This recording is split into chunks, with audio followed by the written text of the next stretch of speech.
E eu queria compartilhar nessa manhã a palavra de Deus com vocês, compartilhar a palavra de Deus que nos anima, que nos renova, a palavra de Deus que nos ensina, que nos exorta, a palavra de Deus que é maravilhosa. Eu queria compartilhar com você, que está lá no livro de Lamentações, capítulo 3, o versículo 21 desse texto. É um texto, é um livro interessante se lermos ele inteiro. Eu queria apenas destacar algumas partes desse livro, que está no capítulo 3, o versículo 21. Ele diz assim: quero trazer à memória o que me pode dar esperança. Quero trazer à memória o que me pode dar esperança. Amém? Que palavra gostosa, trazer à memória o que pode nos dar esperança. Nós já percebemos que quando a gente esquece das coisas mais básicas da nossa vida, a gente entra em situações difíceis. Por exemplo, eu vivo perdendo chaves, chave do carro, chave da casa. Eu tenho dificuldade com chaves. Às vezes vou em alguns lugares, já esqueci chaves, já tive que voltar procurando chaves. Às vezes nós também esquecemos onde deixamos alguns outros objetos, onde deixamos aquela peça de roupa. Ou ainda vamos além, esquecemos coisas ainda maiores. Como, por exemplo, esquecemos o nome de alguém, esquecemos o aniversário de alguém. E isso nos coloca em situação difícil. O fato da gente esquecer. E a palavra de Deus diz que Deus não se esqueceu de nós. Que Deus, os grandes feitos de Deus, estão aí para a gente ver, estão aí para a gente observar. E nós vemos esse texto da palavra de Deus, que é o livro de Lamentações. O livro todo de Lamentações é um livro que trata do tempo onde o povo ficou em cativeiro babilônico. Tempo de crise, um tempo de dificuldades, e por causa desse texto de Lamentações 3, ou o texto todo, o livro todo de Lamentações, Jeremias é chamado de profeta chorão. Jeremias é chamado de profeta porque ele lamenta. Era muito comum algumas pessoas fazerem alguns textos sobre lamentar, chorar em algumas situações naquela época. E Jeremias fez esse livro todo para declarar sua tristeza por aquilo que estava acontecendo no meio do povo. E aí, a Bíblia diz que nesse tempo do capítulo 3, Jeremias estava no reinado de Jeconias, que era um dos reis da época, e a crise se instala bem neste tempo de Jeconias. E então Jeremias percebe quão difícil estava a situação. Estava num país caótico, estava numa opressão babilônia, os babilônios cercaram, sitiaram o povo de Deus durante 2 anos, até que eles entraram na cidade, tomaram tudo que tinham, mataram muita gente, inclusive levaram o próprio rei Jeconias cativo para a Babilônia. Isso trouxe muita tristeza ao coração de Jeremias. E Jeremias, se você notar o capítulo todo, ele começa dizendo e vai falando: Senhor, por que isso? Olha que situação. E ele vai falando da sua tristeza profunda. E ele declara, nesse texto todo, toda a sua tristeza. Havia morte, havia perda de sonhos, havia perda de projetos, havia perda de vida. E a dureza de coração se instalou no meio do povo. O coração do próprio profeta ficou entristecido. E nesse capítulo, então, ele começa a trabalhar essa tristeza que estava dentro dele. E ele fala isso para Deus, ele declara isso a Deus, dizendo: Senhor, que situação nós estamos. E quase como uma quebra nesse capítulo 3. Jeremias é como se ele tivesse caído em si. Ele simplesmente muda totalmente o seu discurso. Ele passa a dizer lá no versículo 21, quero trazer à memória o que pode me dar esperança. Jeremias não permite mais que a sua mente, o seu coração, fosse um depósito de amargura, fosse um depósito de ressentimento, de dores, de mágoas, e ele se anima, ele como que um salto, eu fico imaginando ele escrevendo, e de repente ele faz uma quebra nesse texto, dizendo, eu quero trazer à memória o que pode dar esperança. É como se o próprio Jeremias estivesse falando, não, eu não posso pensar dessa forma. Estamos em dificuldade, é verdade, a situação não está fácil, é verdade, mas eu não permitirei que a minha mente, que o meu coração seja um grande depósito de amarguras, de pensamentos ruins, de ressentimentos, de dores. E ele se levanta, e ele muda a postura. E eu quero aqui dizer para você, meu irmão, minha irmã, que frequentemente, quando nós estamos em situações difíceis, a nossa mente, ela divaga em situações de mais lutas ainda. Às vezes nós pensamos assim, e a nossa mente vai se tornando esse grande lixão, esse grande depósito de entulhos, de morte, de desesperança, de tristeza, de falta de paz. E eu quero incentivar você a trazer à sua memória o que pode dar esperança. A palavra de Deus diz em Filipenses capítulo 4, o versículo 8 e 9, uma palavra importante, que fala o que nós devemos pensar. Eu quero que você acompanhe essa leitura comigo, tá bom? Filipenses capítulo 4, versículos 8 e 9. Pastor Paulo vai ler para nós. Finalmente, irmãos, tudo o que é verdadeiro, tudo o que é respeitável, tudo o que é justo, tudo o que é puro, tudo o que é amável, tudo o que é de boa fama, se alguma virtude há e se algum louvor existe, seja isso o que ocupe o vosso pensamento. O que também aprendestes e recebestes e ouvistes e vistes em mim, isso praticai, e o Deus da paz será convosco. O que nós devemos pensar, queridos?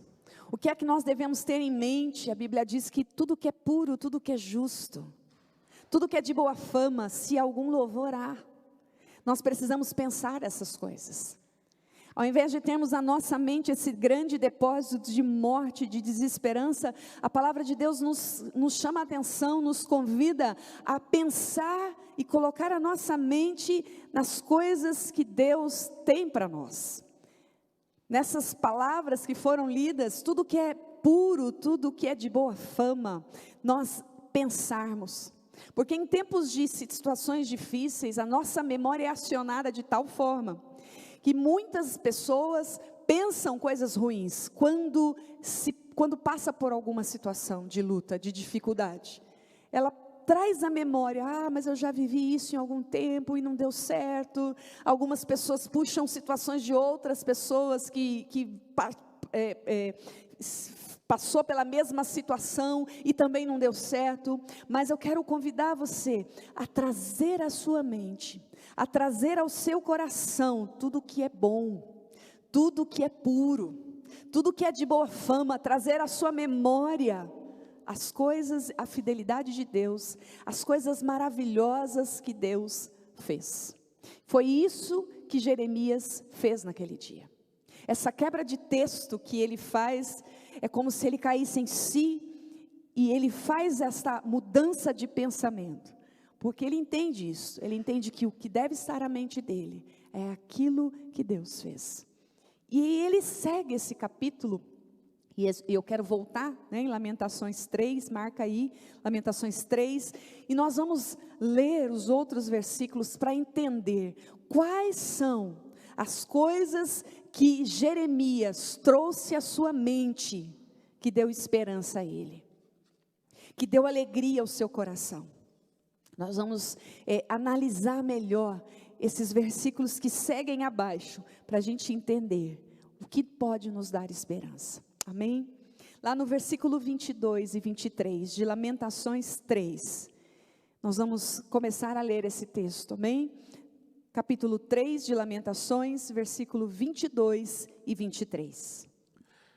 As misericórdias do Senhor são a causa de não sermos consumidos, porque as suas misericórdias não têm fim. renovam-se cada manhã. Grande é a tua fidelidade. Amém. A palavra de Deus diz que a sua misericórdia renova-se a cada manhã. A misericórdia de Deus é ontem, foi ontem, é hoje e ela será para sempre. Porque a misericórdia de Deus é patrocinada pelo caráter de Deus. Ela não é patrocinada porque eu faço tudo certinho, porque você faz tudo certinho, porque a gente fica o tempo todo agradando a Deus e fazendo as coisas que Ele sempre nos pede, mas a palavra de Deus diz que o Senhor, a misericórdia do Senhor é patrocinada pelo caráter de Deus, porque por aquilo que Cristo fez na cruz, por aquilo que Cristo fez na cruz, nós somos aceitos no amado. E a palavra de Deus diz que essa misericórdia nos cobre todas as manhãs, se renova todos os dias, e hoje ela já se renovou na minha e na sua vida. E a palavra de Deus diz em 2 Timóteo 2,13, fala um pouco dessa misericórdia, de quem Deus é. Eu quero te lembrar essa palavra, pastor Paulo vai ler.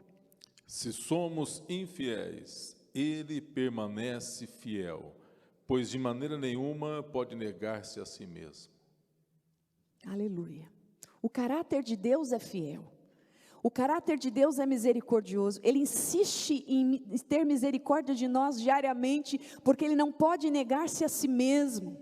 Porque Ele é misericordioso, a sua fidelidade, ela é de geração a geração. Então Deus garante a sua misericórdia sobre nós, por causa da sua fidelidade e amor.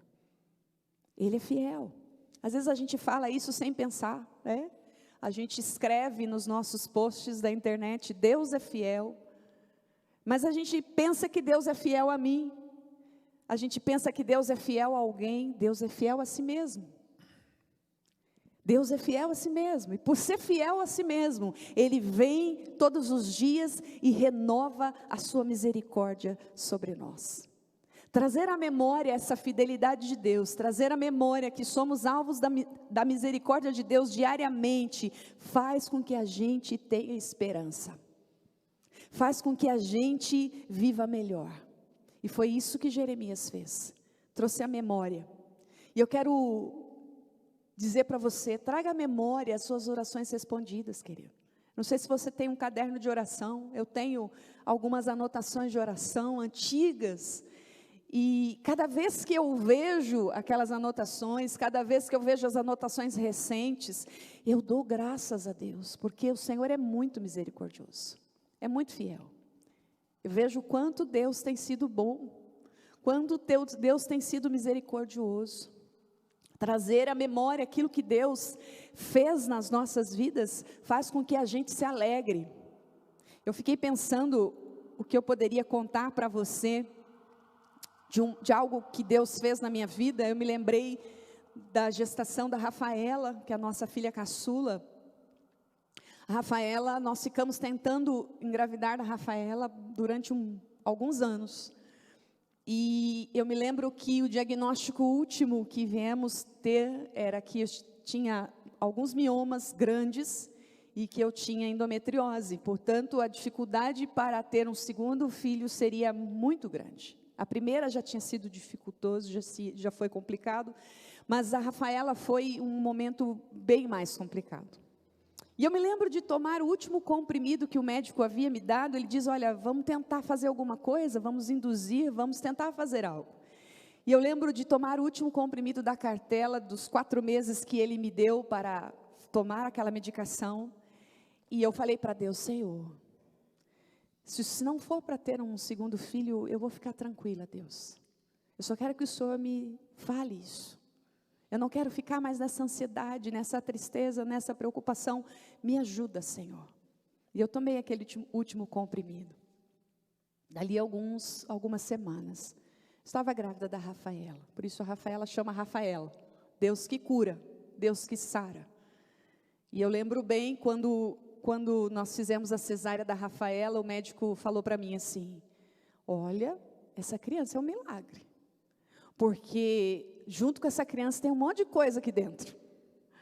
Ele falou, nós vamos limpar tudo que tem aqui dentro, mas olha, isso é um grande milagre. E eu falei, é por isso que vai chamar Rafaela mesmo. Isso, cada vez que eu penso, e eu me lembro e olho para Rafaela, eu vejo a graça de Deus, eu vejo a misericórdia de Deus, eu vejo a fidelidade de Deus, e ela me lembra isto.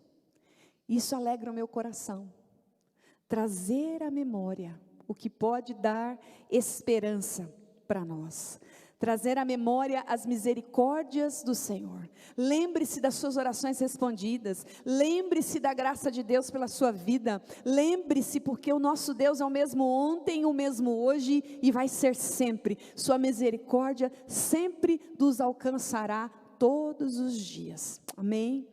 Uma segunda coisa que Jeremias traz à mente, não só essa misericórdia de Deus, mas está lá no versículo 24 desse mesmo capítulo 3 de Lamentações, 24 a 26. A minha porção é o Senhor, diz a minha alma, portanto esperarei nele. Bom é o Senhor para os que esperam por ele, para a alma que o busca. Aleluia. A minha Bom porção. é aguardar a salvação do Senhor, e isso em silêncio. Amém. A minha porção é o Senhor. A minha porção é a presença do Senhor. Portanto, vou esperar nele. É isso que Jeremias fala. Bom é aguardar a salvação do Senhor, e isso em silêncio. Tem muita gente que acha que está na Bíblia, aquele ditado que a gente fala assim, sem pensar.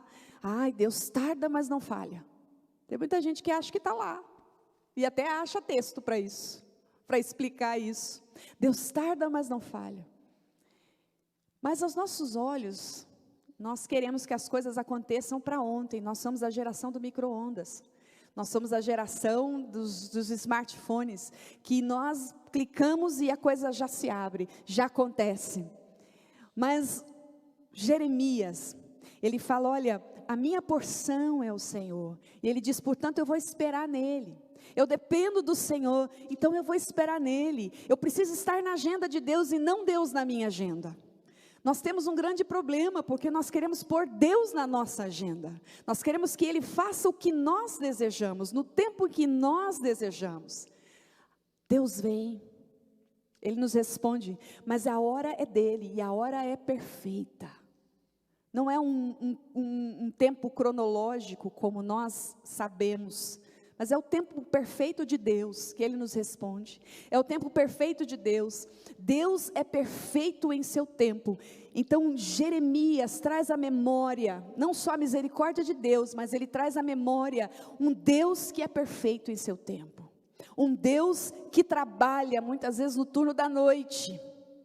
Enquanto nós estamos dormindo, enquanto nós estamos descansando, Ele está movendo situações e trabalhando situações. Nós não estamos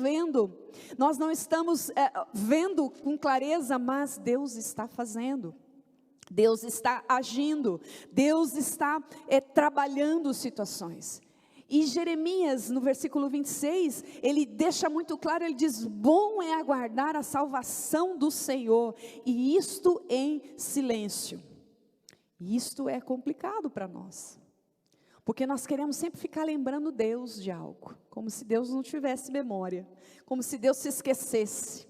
A Bíblia diz que Deus não se esquece, pode que uma mãe se esqueça, pode acontecer, mas Deus não se esquece de nós, e Ele diz bem claro, né? Jeremias, ele diz, olha, bom é aguardar a salvação do Senhor, e isso em silêncio. Significa que Jeremias traz à memória que esperar em Deus deve ser feito em silêncio, sem murmuração, sem ficar cutucando Deus, lembrando Deus, né? Em silêncio, sem murmuração, espere em Deus. Esse tempo onde nós estamos aguardando as ordens do governo, abram as igrejas ou não abram as igrejas, nós estamos nessa situação, nós ficamos reclamando. Às vezes eu cruzo com algumas pessoas, elas ficam dizendo, mas nada acontece, a vida está parada, e nós vamos reclamando e só aumentamos mais o problema, só aumentamos mais a situação difícil.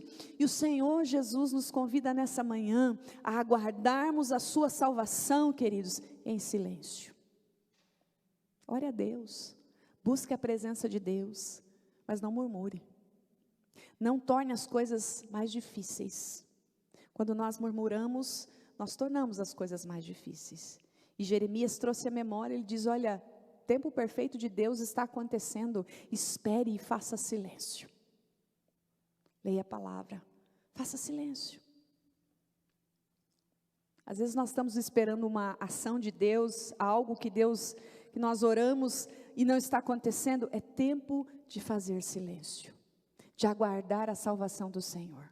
Amém, querido? Isaías 64:4 é um texto que eu particularmente gosto muito, que me lembra isto diante de Deus. Isaías 64:4.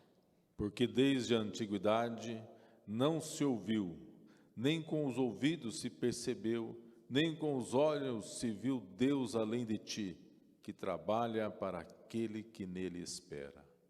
Glória a Deus.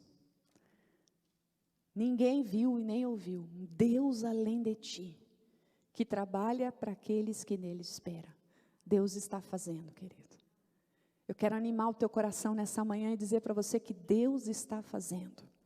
Deus está cumprindo o seu propósito. O tempo de Deus é perfeito. Nós precisamos descansar nele, assim como Jeremias fez. Lá também no livro de Jeremias, no capítulo 27 a 29, Jeremias traz mais alguma coisa à memória. Ele fala da misericórdia de Deus, ele fala do tempo perfeito de Deus, mas ele também fala que Deus trabalha nas nossas vidas. Lá no versículo 27 a 29. Bom é para o homem suportar o jugo na sua mocidade. Assente-se solitário e fique em silêncio, porquanto esse jugo Deus pôs sobre ele. Põe a boca no pó, talvez ainda haja esperança. Interessante saber que Deus trabalha na nossa vida. Deus usa circunstâncias na nossa vida, frequentemente, para tratar o nosso caráter. Deus usa circunstâncias para nos fazer crescer. E muitas vezes, nós naquele momento em que estamos vivendo as circunstâncias, a gente não compreende. Mas quando passa, a gente fala, puxa vida, por isso que eu vivi isso. Deus me ensinou, Deus me fez aprender algumas coisas. Eu me lembrei que uma vez no seminário, eu estava vivendo uma situação complicada no seminário, e estava agitada, preocupada, não dormia direito, não me conformava. Eu dizia assim, mas Deus, como assim? Por quê? Deus, eu faço tudo certinho, o negócio está errado, não é assim que funciona. E a gente assim, né, quando a gente está preocupada, inconformado com alguma coisa, a gente costuma externar. E nessa minha inconformação, eu chamei uma amiga, que hoje é pastora lá no Nordeste, a pastora Cláudia. E eu falei assim, Cláudia, e contei toda a situação para ela. Aconteceu isso, o que você acha? E ela vem de uma cidade do interior de São Paulo, tem um sotaque forte, né, bem portão, né? E ela falou assim para mim, como uma bela, né, olhou para mim e falou assim, Andréia, Deus verga, mas não quebra. E eu fiquei chocada com aquela palavra. Eu esperei que ela fosse sentir empatia comigo, ela ia dizer assim, é verdade, que situação, você não pode se conformar com isso, você não pode, não, vamos fazer alguma coisa. E ela me olhou nos olhos e disse, Andréia, Deus verga, mas não quebra. E eu entendi que Deus tinha um propósito naquela situação para a minha vida.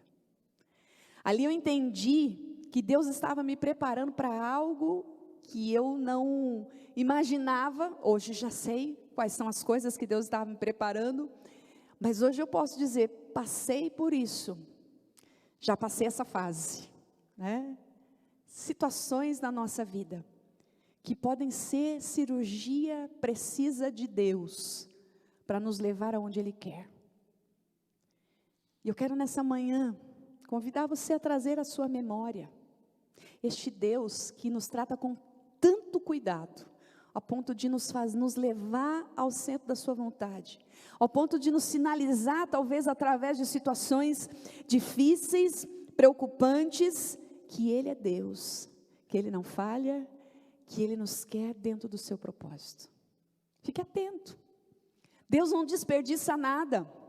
Assim como a gente vê no Evangelho, que Jesus, quando multiplica todos aqueles peixes e aqueles pães, Ele põe tudo em várias cestas e Ele não desperdiça nada.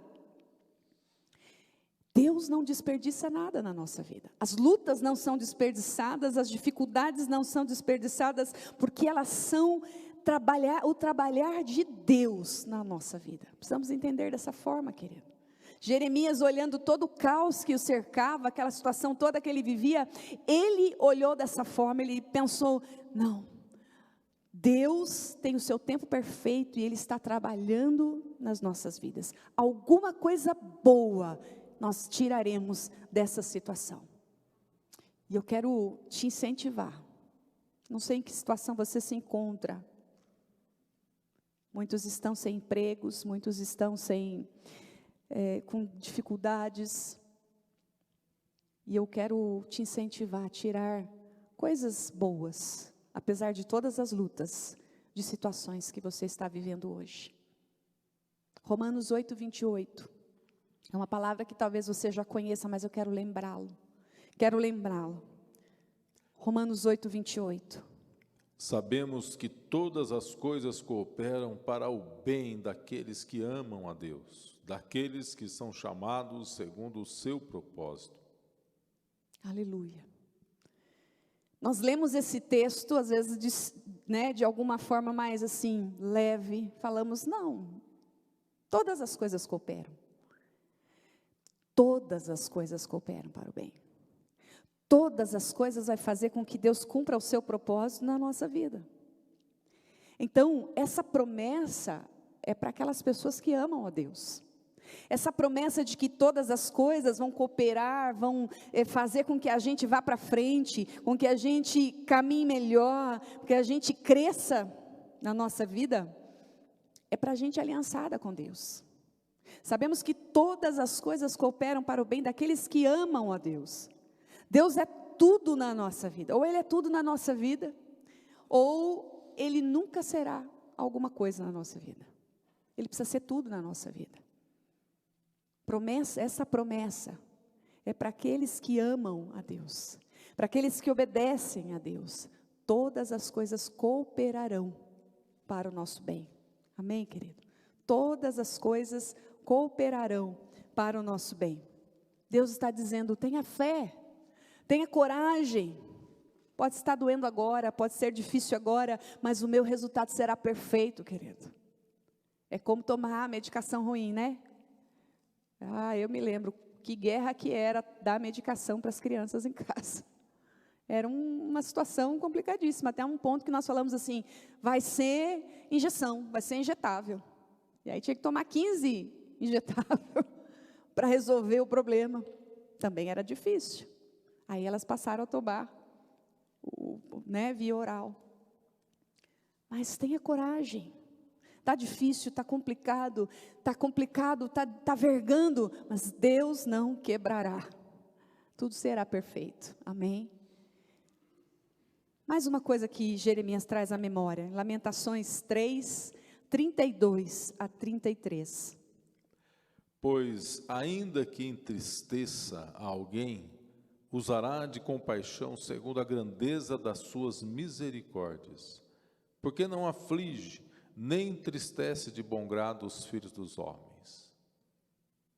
Jeremias traz à memória, ele traz à memória a compaixão de Deus nesse momento.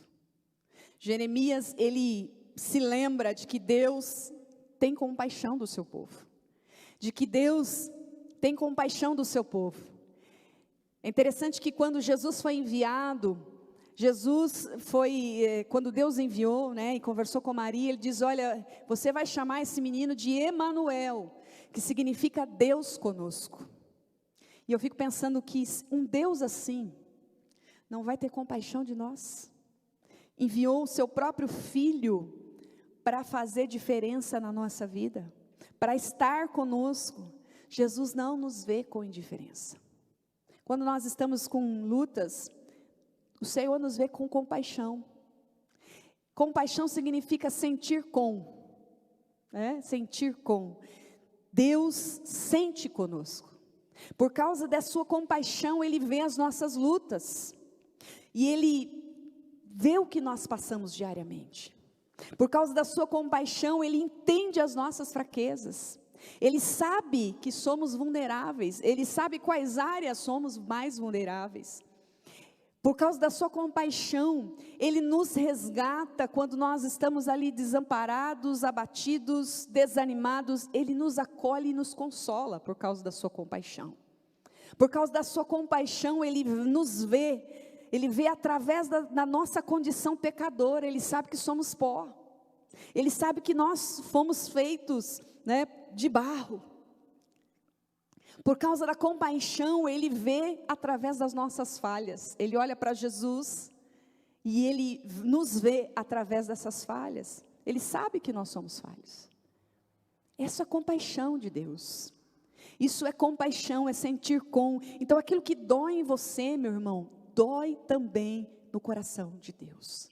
Dói também no coração do Pai. É mais ou menos como a gente, né?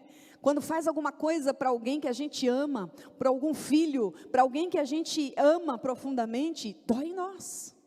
E é mais ou menos isso que Deus sente. Quando você está ferido, quando você está abatido, Deus sente profundamente também. E Ele se compadece. E Ele tem compaixão. E Jeremias traz à memória a sua compaixão. Jeremias também traz à memória um Deus justo.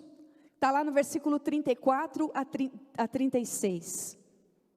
Pisar debaixo dos pés a todos os presos da terra, perverter o direito do homem perante o Altíssimo, subverter ao homem no seu pleito, não o veria o Senhor? A gente usa o tom, né, essa frase que Deus é justo, num tom assim de ameaça. Já ouviu? Ou já disse? A gente fala assim, Deus é justo. Estamos vivendo alguma afronta, a gente diz, Deus é justo. Como se esta frase pudesse ameaçar. Deus é justo, é verdade. Deus age segundo a sua justiça, é verdade. Mas Ele mesmo é o parâmetro de justiça, do que é justo. Ele é o equilíbrio. Então nós podemos confiar nele. Nós podemos viver de modo justo também. Deus, né, é justiça. O evangelho popular do êxito, daquilo que às vezes a gente vê por aí, nós vemos que esse evangelho nos leva a pensar que Deus está mais interessado em nos tornar felizes. Dá a impressão que o trabalho de Deus o tempo todo é falar assim, não filhinha, eu vou te fazer feliz. Não filhinha, tudo vai ficar bem, você vai ficar feliz. Né? Dá essa impressão. Mas o grande trabalho de Deus na nossa vida é nos tornarmos mais parecidos com Jesus. E quando nós nos tornamos mais parecidos com Jesus, com o caráter de Jesus, nós somos mais felizes, é verdade. Valorize mais a dádiva de Deus do que Ele pode dar. Quando a gente troca e inverte, usa essa palavra, essa frase de forma errada, Deus é justo, a gente, quando nós estamos vivendo alguma situação, nós usamos as frases assim, eu não mereço isso. Por que comigo, Deus? Isso não é justo, eu sou tão fulana de tal, eu sou tão, né? Quando nós dizemos que Deus é justo, querido, nós estamos falando de um Deus que é poderoso, que é parâmetro de justiça, que sabe bem lidar comigo e com você e com as injustiças que nós vivemos diariamente, e Ele sabe equilibrar as coisas. E esse Deus nós podemos confiar. Esse Deus nós podemos considerar sendo justo. Não é a minha justiça, mas é a justiça de Deus. Então, por isso que Ele às vezes permite que a gente passe tribulação, dificuldades, mas nós devemos confiar nesse Deus que é justo. Nesse Deus que é justiça. Nesse Deus que é poderoso. E por fim, Jeremias traz a última coisa nesse capítulo aqui que eu separei, do versículo 37 ao 40. Olha aí na sua Bíblia. Jeremias traz mais uma coisa à memória. Quem é aquele que diz, e assim acontece, quando o Senhor não mande? Acaso não procede do Altíssimo tanto o mal como o bem? Porque, pois, se queixa o homem vivente, queixe-se cada um dos seus próprios pecados. Esquadrinhemos os nossos caminhos, provemo-los e voltemos para o Senhor. Amém. Por fim, Jeremias traz diante dele, traz para sua memória, o quanto Deus é soberano. Ele diz, no versículo 37, quem é aquele que diz, e assim acontece quando o Senhor não mande? Ele revela essa soberania de Deus. Ele diz, olha, Deus tem o controle de todas as coisas, Deus é soberano, Deus tem o controle da minha vida, Deus tem o controle do meu país, Deus tem o controle da minha família, Deus tem o controle dos meus negócios, Deus tem o controle de todas as coisas, querido, nas nossas vidas. Eu sempre brinco e falo novamente, sobre essa questão da gente usar, algumas frases de efeito, e quando a coisa aperta, a gente revê. Porque às vezes a gente usa Deus no controle. É uma outra frase de efeito. Deus no controle, hashtag Deus no controle. Mas quando nós sabemos que Deus está no controle mesmo, quando nós estamos enfrentando alguma dificuldade, alguma luta, como nós estamos vivendo neste tempo, nós de fato entendemos que Deus está no controle da nossa vida, da nossa família, dos nossos negócios, e nós nos assossegamos. E nós dizemos, Deus nos basta. Ele é justo, Ele é compassivo, Ele tem compaixão de mim, Ele é perfeito no seu tempo, Ele é misericordioso, eu vou descansar nele. E aí Jeremias até usa essa frase, que se queixa essa pessoa? Ele diz, olha, por que eu estou me queixando tanto? Por que eu passei 3 capítulos remoendo e me reclamando da vida? Deus é soberano, Deus é poderoso, Deus está no controle, Deus não perdeu o controle das coisas. Deus continua no controle, ainda que eu esteja vivendo lutas, Deus continua no controle, Ele não se esqueceu. E aí então, ele termina esse trecho, dizendo, esquadriemos os nossos caminhos, provemo-los e voltemo-los para o Senhor. Ele diz, olha, observe o que está dentro do seu coração. Esquadrinhe o caminho significa, olhe para dentro de si, olhe para dentro do seu coração, veja o que está dentro do seu coração, esquadrinhe, prove que Deus é bom. Volte-se para o Senhor, volte-se totalmente para o Deus que pode trazer solução, volte-se totalmente para Deus que pode trazer e resolver qualquer problema. Ele é o Deus do impossível. Volte-se para esse Deus que é sim poderoso, que é sim um Deus justo. Nós temos a tendência, querido, de nos voltarmos para pessoas e falarmos assim, não, essa pessoa vai me ajudar, essa pessoa vai sim resolver meu problema. A gente volta às vezes para a religião e diz, não, essa religião vai ser boa para mim, isso tudo vai me ajudar, e nós vamos nos voltando para outras pessoas, para outras circunstâncias. Deus está nos chamando, volte-se para Ele, querido, volte-se para Ele. Jeremias convida o povo a voltar, volte-se para Deus, volte-se para o Senhor, e eu quero convidar você nessa manhã, a exercitar-se como Jeremias se exercitou. Ele trouxe a memória, e às vezes trazer a memória não é fácil, a gente tem que buscar coisas, mas é possível e nós precisamos fazer.